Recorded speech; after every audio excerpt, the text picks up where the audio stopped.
Good afternoon. This is All India Radio and I'm Tanvi Taneja with the Midday News.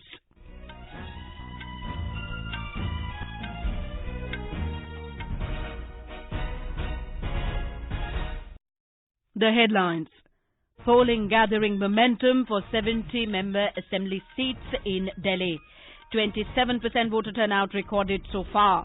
Prime Minister Narendra Modi holds talks with his Sri Lankan counterpart Mahinda Rajapaksa in New Delhi.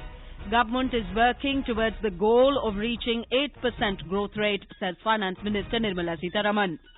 11th edition of the DefExpo to conclude this afternoon in Lucknow. And in cricket, chasing the target of 274 runs, India were 131 for the loss of 6 wickets against New Zealand in the second ODI at Auckland a short while ago.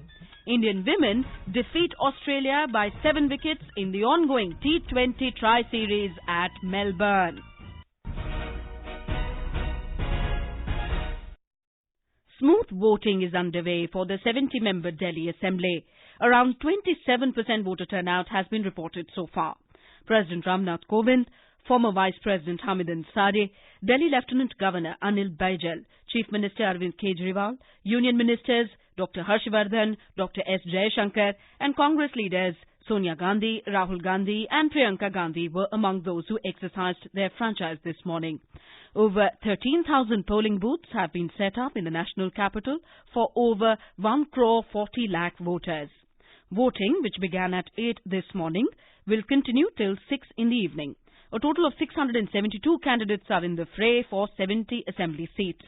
A maximum of 28 candidates are contesting from New Delhi constituency, while a minimum of 4 persons are contesting from the Patel Nagar seat.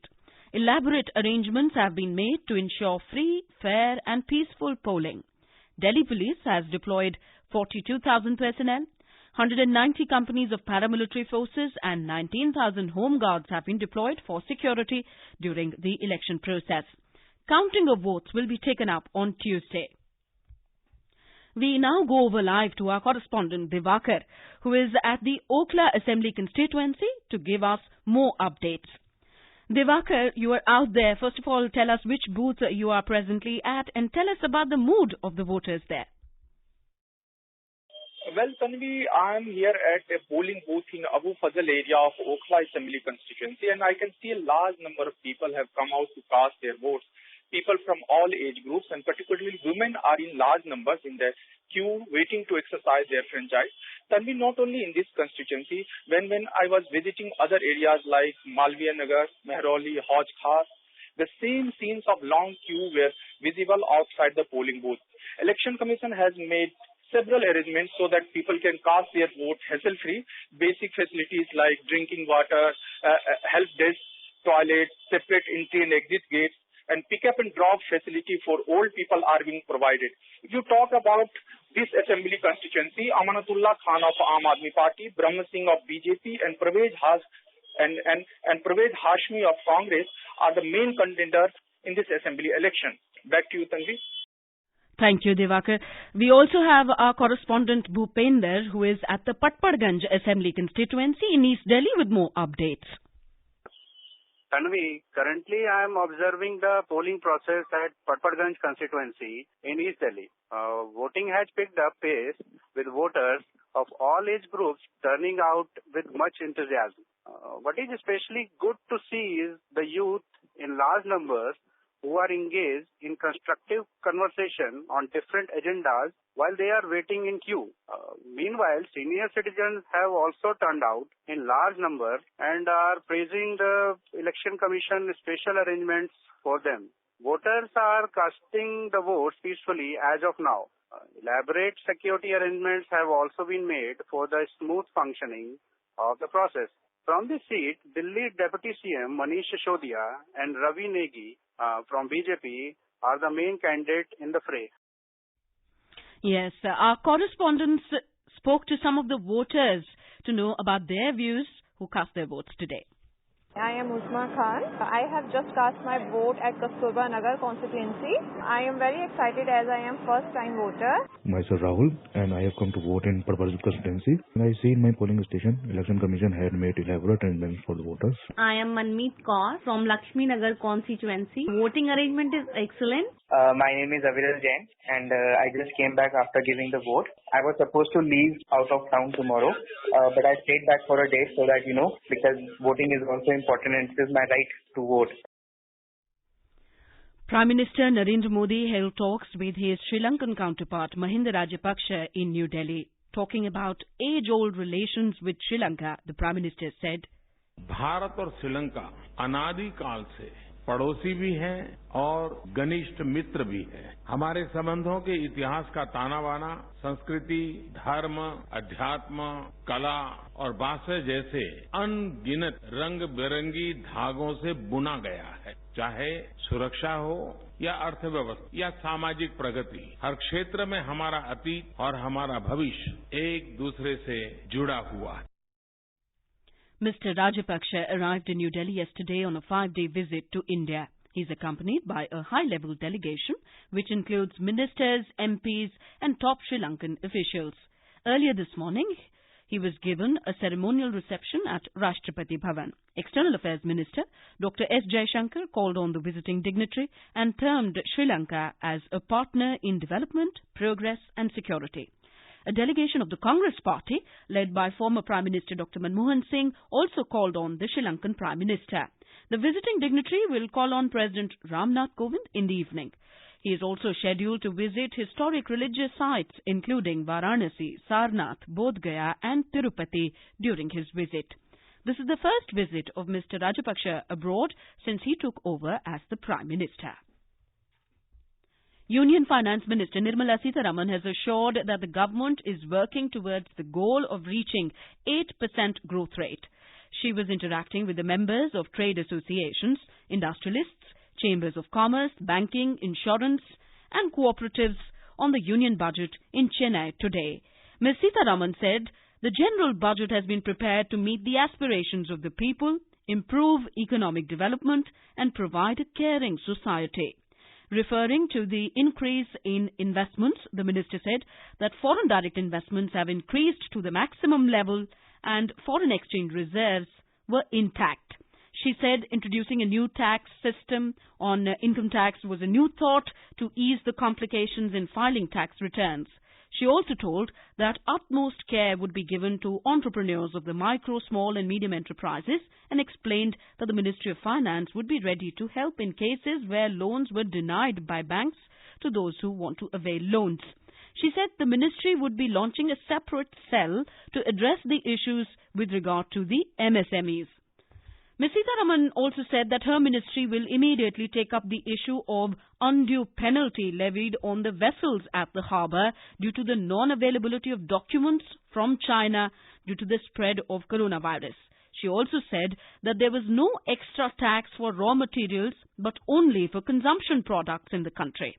Speaking at the interaction, Revenue Secretary Dr. Ajay Bhushan Pandey said that the government was moving towards electronic invoice so that returns may be filed automatically. India's new envoy to the United States, Taranjeet Singh Sandhu, has said that America is India's preferred trade and business partner in its journey to become a $5 trillion economy by 2024. Addressing a gathering at a reception hosted in his honor in Washington yesterday, he said that the potential for cooperation between the United States and India is limitless. This is All India Radio giving you the news. For quick news updates, visit our News on AIR app and follow us on Twitter at AIR News Alerts. You can also visit our website www.newsonair.com. The 11th edition of the DefExpo, a flagship biennial event of the Ministry of Defence, will conclude today in Lucknow.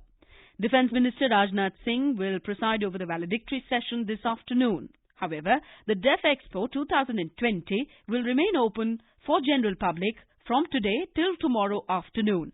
This year's Defence Expo has emerged as one of the largest gatherings of defence exhibitors and delegates particularly in the aerospace sector. Growth of indigenous enterprise has been the most encouraging facet of DefExpo 2020. Over 200 partnerships involving signing of Memorandum of Understanding, transfer of technology and product launches were concluded on the third day of the DefExpo yesterday. Talking to All India Radio News, Minister of State for Defence, Shripad Yesu Nayak, said that the UP government has successfully organised the event and it has emerged as the best ever defence exhibition. The government has directed all 12 major ports to create screening, detection and quarantine system for disembarking seafarers and cruise passengers to prevent the spread of novel coronavirus. Union Health Minister Harshvardhan said this in the Rajya Sabha yesterday. He said the government has also taken several other measures to control the risk of novel coronavirus infection spreading to India.